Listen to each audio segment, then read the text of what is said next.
Bonjour à tous. Bienvenue une fois de plus dans les conférences de ce cours de connaissance de soi. Aujourd'hui, nous allons parler de certains symboles très importants qui, fait intéressant, apparaissent dans les anciennes religions et cultures de la Mésoamérique. Il s'agit notamment du symbole d'un homme dévoré par le serpent, du serpent qui avale sa propre queue, du symbole de l'aigle qui dévore le serpent, ainsi que du serpent à plumes. Nous allons découvrir comment toute cette symbolique est directement liée à la continuation du travail que nous avons étudié lorsque nous avons parlé du Christ intime et de la mort des mois causaux. Tout le processus représenté par l'aigle qui dévore le serpent fait référence aux 3 derniers travaux que le Christ doit accomplir sur la 3e montagne afin de parvenir à l'autoréalisation. Pour mieux comprendre ce sujet, commençons par parler du serpent. Que symbolise le serpent et pourquoi est-il représenté sous la forme d'un serpent? Le serpent est un symbole qui a été présent dans pratiquement toutes les anciennes cultures et religions. Par exemple, nous voyons les dieux hindous représentés avec leurs serpents dressés. Nous voyons également des représentations du Bouddha en méditation, avec un cobra à 7 têtes qui se dresse derrière lui et le recouvre. Cela représente le fait que, pour atteindre l'état d'illumination, il est nécessaire d'élever les 7 serpents intérieurs. Dans les peintures, les sculptures et autres représentations égyptiennes, nous voyons les dieux avec un serpent apparaissant sur leur front, soit directement sur leur tête, soit émergeant de leur couronne et de leur coiffure. Nous pouvons également voir le caducée de Mercure, le symbole de la médecine. Dans ce symbole, le bâton central représente la colonne vertébrale, tandis que les 2 serpents représentent les canaux énergétiques, Ida et Pingala, qui montent le long de la colonne vertébrale. Dans ce symbole d'origine grecque, le serpent fait allusion à la régénération et à la santé. Que symbolise donc le serpent? Il symbolise l'énergie sexuelle transmutée, le feu sacré de la Kundalini. Si nous pouvions observer clairvoyamment le feu sacré qui monte à travers notre colonne vertébrale vers la région située entre les sourcils pendant la pratique du suprasexe, nous verrions sa ressemblance avec un cobra. Ce feu sacré ascendant produit également un sifflement qui ressemble beaucoup au sifflement d'un serpent. Pour cette raison, l'énergie sexuelle a toujours été symbolisée par un serpent. Le serpent a toujours eu 2 connotations différentes, l'une positive et l'autre négative. Dans le christianisme, par exemple, nous retrouvons ces 2 aspects du serpent. D'un côté, nous avons le serpent tentateur de l'Éden, qui a conduit l'humanité à sa chute et, par conséquent, à la perte de son état paradisiaque. D'un autre côté, nous avons le serpent d'airain ou serpent de feu que Moïse a élevé sur un poteau et grâce auquel les Israélites furent guéris dans le désert. La raison de ces 2 aspects est que le serpent représente notre énergie sexuelle. Dans son aspect positif, il s'agit du serpent Kundalini, généralement représenté sous la forme d'un cobra royal. Il représente notre énergie sexuelle qui monte victorieusement à travers la colonne vertébrale, nous régénérant, nous donnant l'élixir de longue vie et créant les corps existentiels de notre être.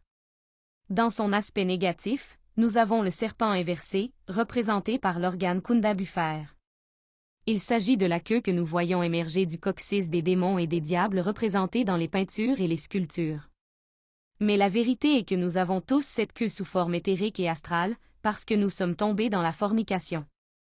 Et comme nous avons continué à forniquer, expulsant continuellement notre énergie sexuelle, cette queue a continué à se développer. Ce serpent inversé, ce feu inversé, est également représenté par le python. Le serpent tentateur de l'Éden était donc notre désir sexuel, qui nous a conduits à forniquer et qui a provoqué notre chute. Il s'agit de la même énergie sexuelle qui peut soit se développer positivement vers le haut, soit négativement vers le bas, selon que nous surmontons la tentation ou que nous y cédons. Le serpent Kundalini monte à travers la colonne vertébrale de chaque tantrique blanc. Le mot Kundalini signifie la fin de l'organe Kunda buffaire. À mesure que nous développons le serpent Kundalini, nous raccourcissons et éliminons simultanément l'organe Kunda buffaire, jusqu'à dissoudre complètement cette queue satanique qui fait partie de notre nature déchue. Le serpent est donc notre divine mère Kundalini. Lorsque nous atteignons la chasteté en travaillant sur le moi psychologique de la fornication, en équilibrant nos centres énergétiques et en transformant notre mercure du noir au rouge, le feu sacré s'éveille en nous et nous recevons intérieurement l'épée d'argent. C'est à ce moment que le serpent Kundalini s'éveille en nous. Mais il est important de comprendre que l'éveil de la Kundalini n'est pas la fin du travail. Il ne suffit pas d'éveiller le serpent. Nous devons également nous laisser dévorer par le serpent. Lorsque le serpent nous dévore, il nous donne tous ses pouvoirs. Mais la Divine Mère ne dévore rien qui soit impur. Il existe donc tout un processus de purification que nous devons accomplir avant de pouvoir être dévorés par le serpent et devenir des hommes serpents. La première chose que nous devons faire est de créer les corps existentiels sur la première montagne. La Divine Mère doit dévorer ces corps existentiels afin de les fusionner tous en une seule force, la force de l'amour. Cependant, les corps existentiels créés sur la première montagne ne sont pas encore complètement purs. À ce stade, il y a encore une grande quantité d'ego en nous. À la fin de la première montagne, nous avons environ 78% de conscience, tandis que les moi causaux sont encore vivants en nous. Il est donc nécessaire que ce qui est corruptible revête l'incorruptibilité.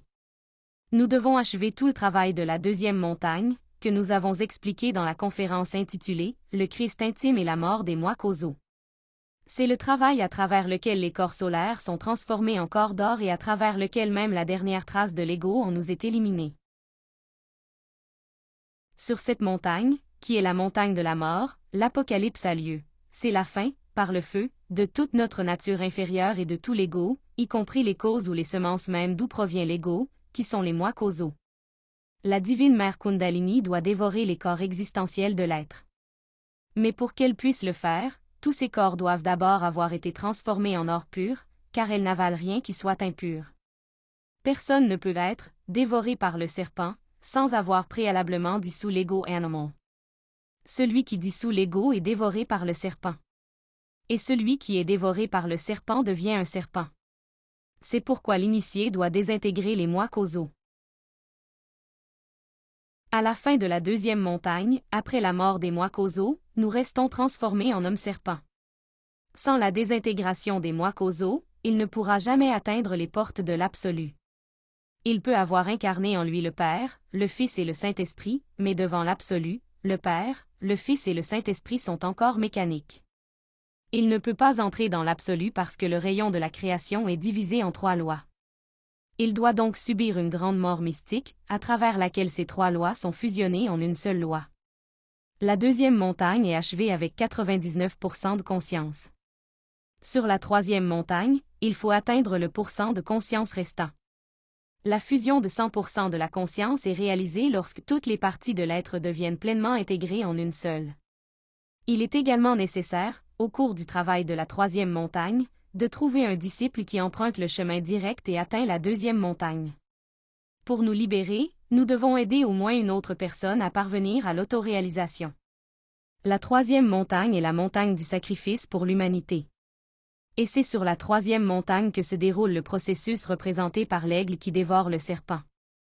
Là, les 3 aspects de l'amour sont fusionnés.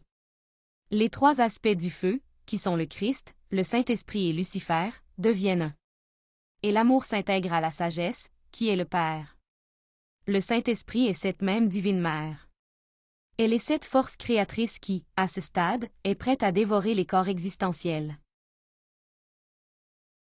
Le symbole de l'aigle qui dévore le serpent représente les 3 grands travaux du Christ sur la troisième montagne.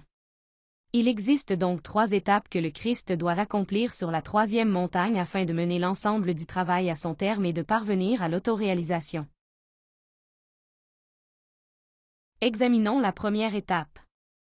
À la fin de la deuxième montagne, après la mort des moi causaux, le serpent de feu, qui est le Christ, doit s'unir au Saint-Esprit. De cette manière, ils deviennent un Elohim, un être homme-femme. Cela marque le début de la troisième montagne. À ce stade, nous devenons des hommes serpents. Le serpent nous a dévorés et nous sommes transformés en êtres androgynes. À partir de ce moment, nous ne poursuivons plus le travail avec un partenaire physique. Le mariage avec un partenaire physique dure jusqu'à ce que la mort sépare le couple. Par conséquent, une fois que tout l'ego est mort, le travail avec le partenaire physique est achevé. L'initié reste intégré à son âme divine, et c'est avec cette âme divine qu'il accomplira le travail de création des corps de lumière de la troisième montagne. Dans la deuxième étape, le serpent commence à s'absorber elle-même afin de former le haut de l'esprit, le haut de Dieu la Mère. Cela est représenté par le serpent qui avale sa propre queue, l'Ouroboros. Pour accomplir cela, le Christ vainc le dragon, Lucifer, en surmontant toutes les tentations, puis il fusionne avec lui. Puisque le Christ a déjà éliminé les moi causaux, Lucifer n'a désormais plus personne à tenter. À ce stade, les forces du Saint-Esprit, du Christ et de Lucifer sont complètement fusionnées. Dieu la Mère est maintenant pleinement intégré. Dans la troisième et dernière étape, le serpent, le Christ Lucifer, est dévoré par l'aigle, qui représente le Père. De cette manière, le serpent devient le serpent à plumes. Après tout son travail difficile en tant qu'entraîneur psychologique, il atteint la véritable liberté et reste sans même la moindre ombre du mal. Alors le logo, le Père, le dévore et l'absorbe. La sagesse s'intègre à l'amour. Il a réussi à cristalliser en lui-même les trois forces primaires de l'univers. Sur la troisième montagne, ces trois forces meurent. C'est pourquoi il est dit que Dieu lui-même doit mourir. C'est un Dieu capable de créer par le Verbe, et pourtant il doit passer par la mort. Mais cette mort est en réalité une transformation. C'est l'unification de ces trois forces en une seule force. Tel est le sens du symbole aztèque de l'aigle qui dévore le serpent. Il représente le passage de la dualité à l'unité. On doit entrer dans l'absolu en tant qu'unité, et non en tant que trinité ni en tant que dualité, mais en tant qu'unité. Les trois lois sont absorbées et fusionnées en une seule. Cette loi unique demeure unie à la grande loi et est directement reliée à l'absolu par l'intermédiaire de la grande loi, permettant à l'initié d'atteindre l'unité. C'est la libération totale. L'aigle représente l'esprit, tandis que le serpent représente le feu. Lorsque l'aigle dévore le serpent, nous devenons des serpents à plumes, un Quetzalcoatl, et le travail est achevé. Comme nous pouvons le voir dans cette magnifique conférence, les maîtres nous ont clairement montré l'aboutissement de cette merveilleuse œuvre de connaissance de soi que nous sommes venus accomplir à travers cette manifestation physique. Nous pouvons également constater que, dans toutes les cultures et à toutes les époques de l'histoire, la connaissance de ce chemin a existé. Elle a été codifiée dans l'art et les symboles de différentes civilisations, préservée comme un héritage et transmise à travers le temps. Et avec ceci, nous arrivons à la fin de la 23e conférence de la phase B. Dans notre prochaine conférence, nous expliquerons un autre symbole très intéressant. La croix. Dans cette conférence, nous parlerons de la pratique de la croix et de ce que symbolise la croix. N'oubliez pas que vous pouvez nous laisser toutes les questions que vous pourriez avoir. Merci d'avoir participé. À la prochaine!